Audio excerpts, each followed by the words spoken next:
Everybody, XL 10-Minute Leaders Live is back. We're keeping it in Asia today. I'm in Singapore. He's in Bangkok, Thailand. I'm Graham Brown, welcoming to the show Ronnie Teja. Ronnie, welcome. Hey, thanks, buddy. Appreciate it. Where are you from originally? I'm Indian, and my family moved to Canada in about 2008. So I was studying in London back then, doing my master's at the London School of Economics, and then somehow my mom got the golden ticket, as I like to call it, and so our whole family moved to Canada, and we immigrated to Canada in 2008. But you went back the other way, or you kept going the other way? Yeah, just kept going, keep going west. All right. Yeah, you're doing a full circuit. Exactly. It's the westernmost place in Canada, Vancouver, Canada. So yeah, Vancouver. Right. And now in Bangkok, the other side yes, of sir. the world. Still moving west. There's a story there unfolding. I'm sure we're going to find out in the next 10 minutes. All right then, Ronnie, we've got 10 minutes together. Are you ready? Yes, sir. Let's do the formalities first, starting now. What does it say on your business card? Chief Customer Success Officer. For what? For Brandzio.com. So Brandzio is our watch brand, and that's so Brandzio is our watch brand. We deal in about 66 countries around the world. We sell men's watches and fashion accessories. And instead of saying CEO founder, which is pretty generic and which most people use, the onus of Brandzio from day one for me was focusing on the customer, putting the customer first.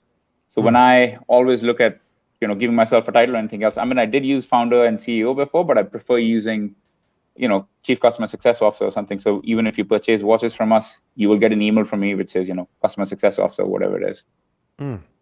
Yeah, staying focused on what value you add. Do you have one there? Yeah, I don't have one right now. No, not Sorry. right now. No, not your right watch, not one of your watches. My watch is, okay. no, I'm afraid. It's actually around the corner, so I'll show it to you at the end of the show. What kind of watches do you make? So these watches, to be very honest and frank, these watches are designed in Vancouver and manufactured in China, in Shenzhen. And men's watches, so they come in three different sizes, 38, 42s, and 45s.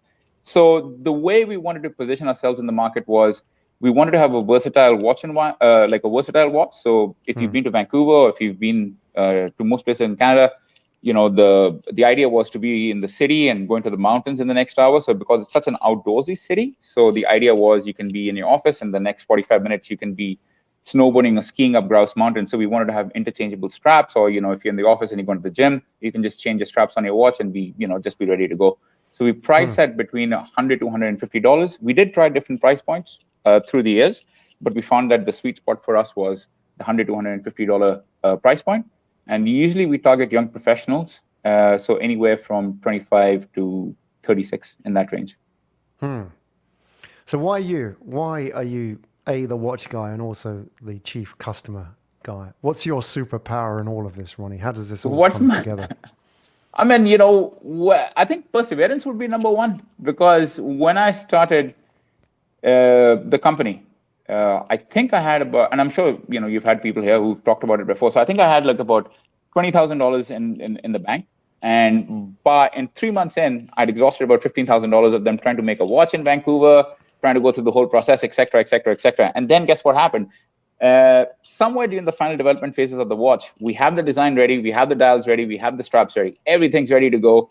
We're happy to make a big splash. We're spending money on ads, and somehow I come across this. This is when Facebook was a thing, which is somebody who is from Vancouver is doing a Kickstarter in Vancouver with the same logo or similar, extremely similar logo to the one that we have, which is basically two mountains, because Vancouver has about two mountains that you look at it from the ocean, and has the same sort of watch going on. And I'm like, this is like 3.5 months of work that just went flushing down the drain, because you'll get sued for copyright, et cetera, et cetera. So then I said, look, this is all a waste of money. Like, what are we going to do? And then we got sued because they'd already patented, et cetera, the trademark, et cetera, et cetera. So then I said, what do we do? So I found out that the cost of a flight from Vancouver to Hong Kong was about $800, and Hong Kong apparently has one of the largest watch fairs in the world. So it was $800 to get to Hong Kong. Stayed in a nice hostel. It was pretty fun. Right. And went to the fair for about three days straight. shortlisted a few vendors, went to Shenzhen to see them. And one of them actually was pretty kind enough to actually give me credit terms in China. So, which is of course which is unheard of. But however, I was able to, convince them that there's a possibility and everything else. And we've been with the same manufacturer for the last 6 years because it was quite important for us. So that's how I got my start. So I mean, when you I still had $3,000 or $4,000 left in the bank account by the time I got back to Vancouver, which we spent all on ads, and we were able to get our first sales using that, and then we were able to scale it from there on out. So I think perseverance from that. When I look back at it 6 years ago and thinking about this, I'm like, wow, it still gives me goosebumps because it was hard. It was quite hard to do that. And leaving it right down to the last few thousand in the bank. It was. I mean, I was like, where am I going to work? Like, who's going to give me a job? Because apparently, according to employees in Vancouver, was a flight risk because I would change my job every year and a half, 2 years, because I used to be in digital marketing. And they said, well, you change jobs every year and a half, so you're a flight risk. So, I mean, like, what's that supposed to mean? Like, am I not supposed to further myself in my career by exploring new opportunities and trying to train myself better at different places, getting a little bit of retail, getting a little bit of e-commerce, getting a little bit of everything? But, well, apparently, people want you to stay at the same company for 20 years if they had their way.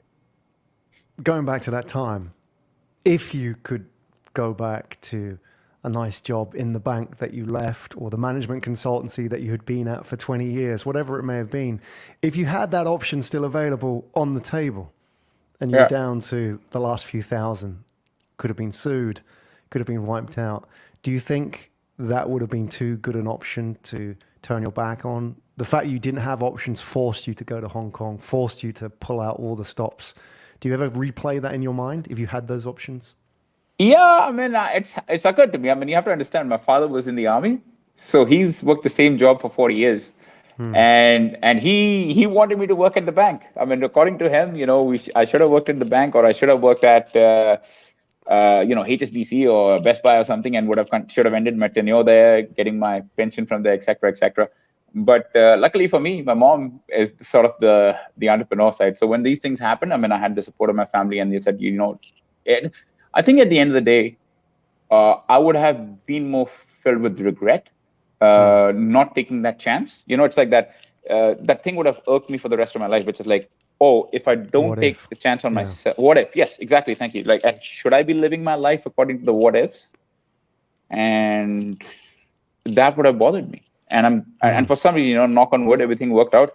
But that what if is such a naggy feeling, right? So you don't want that hanging over your head. Yeah. You'll still be thinking of it when you're old and gray. 100%. With your grandkids. Yeah, exactly. I mean, it's like, what if, and living this autonomous lifestyle and, traveling different places. I mean, pre-COVID, it ended up being a different scenario. So I'm glad, Absolutely. Things worked out at the end. Yeah. All right, then. Now, I'm going to give you the stage for 2 minutes. Ronnie, the entrepreneur, with all your ups and downs. And this is the beauty of entrepreneurship. It never goes like this, does it? It's sort of like very messy up and down. That's the less glamorous part of it. But I think one step forward, 2 steps back. Yeah, and then another step forward, pick yourself up. All those kind of cliches are very true, right? You've got 2 minutes. I want you to teach the audience today and for eternity, as long as this video is out there, what you can teach them in 2 minutes. I'm the audience today, and I'm a young entrepreneur listening to Ronnie's story. Maybe I'm actually a wantrepreneur. I'm the guy in the bank looking out the window thinking, that sounds interesting. I might do what Ronnie's did. But before I go down that path, what can you teach me in 2 minutes really to help me? Well, it goes back to a couple of things that I said, right? I mean, you owe it to yourself as a person to take that chance on yourself, right? So the first thing is, what is your motivation, and where are you coming in from? A lot of people, they think about launching a store. They'll launch a store and they'll say, oh, I expect money to come in because I'm running Google ads. I've built the store, I've put the products up, and that's it. I expect everything to be coming in automatically starting tomorrow, right?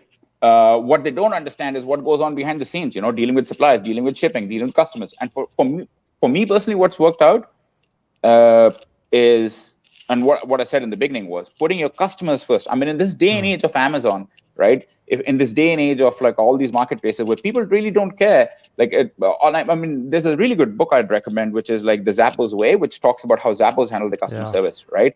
I mean, people used to call Zappos at 12 at midnight, being like, "Hey man, can I get some pizza, please?" And Zappos was insane. I mean, they would send you a pizza to this customer just because, right? So have that mentality for your customers, and they become such a beloved brand that they sold to Amazon for like a couple of $1 billion. And Amazon actually adopted the Zappos customer service. Yeah, cash money. Yeah. And Amazon adopted the Zappos mentality. Zappos did not make much money for that valuation of $2 billion, to be honest. I mean, the profits were $100 million. But Amazon paid for that customer service, that mentality of people to bring on. And that has become now Amazon's foundation of customer service, right? I mean, how easy is it to get a refund from Amazon today? It's like you just say, "Hey, I don't want this product. I'll ship it back, no problem." And sometimes, I mean, my mom's also kind of like, she's guilty of this. She orders some stuff from Amazon, puts on the dresses, goes out, and then she returns them the next day. Don't tell anybody. Quite a few people do that. Yeah. Yeah. That's right, but they're happy to do that. They're happy that they know that works for them, right? I think it's great advice. Is that there's a lot of fear of missing out as an entrepreneur, looking at different things, different ideas, different technologies, different tools, and yet if you were to focus on the basics of looking after your customer, that's all you can control. That conversation with that customer, you can't really control what your competition's going to do. You can't control their pricing, who they're partnering with, but you can control looking after the customer. And that really, whether or not, that is something that you're really good at, the point being is that makes you more sane, because that's something that you feel completely, within your capabilities. And I think that's really important for entrepreneurs, is like, just focus on the basics. It's a differentiation. Right. Yeah, it's a differentiation, right? It's like, I'm never going to be a movement watches, right? Movement watches are completely different, or kimono, or bamboo watches, or tree watches, or whatever, right? But the thing is, when a customer comes to us, they get a 2-year guarantee on the watches. We've had customers after a year and a half, they said, "Look, I don't like this watch. Can I do something about it?" We just send them a new watch. We said, no need to return it. Keep the old one. Just come back. And that word of mouth, when we look at our direct sales compared to our paid sales, our direct sales have gone up quite a lot simply because of that word of mouth. I mean, we had somebody who got married, and for his best man, he ordered like 25 watches simply because he wanted a return after a year, and we said, "No problems, we'll just send you a new watch." So we've had those really good experiences that we've been able to provide our customers. That's how you build a business, folks. There you go. There's the 101 from Ronnie Teja. Ronnie, where do we find out more about you? Yeah, I mean, you can find me on LinkedIn, Ronnie Teja. You can find me on Instagram, Ronnie S. Teja, or you can email me at ronnie@brandsio.com if you want to get in touch with me directly. There he is. There's the call out. Make contact Thanks. if you're interested in entrepreneurship and learning a bit about his story as well as the watches, not forgetting. I appreciate it. Thanks, Ronnie. Thanks, mate.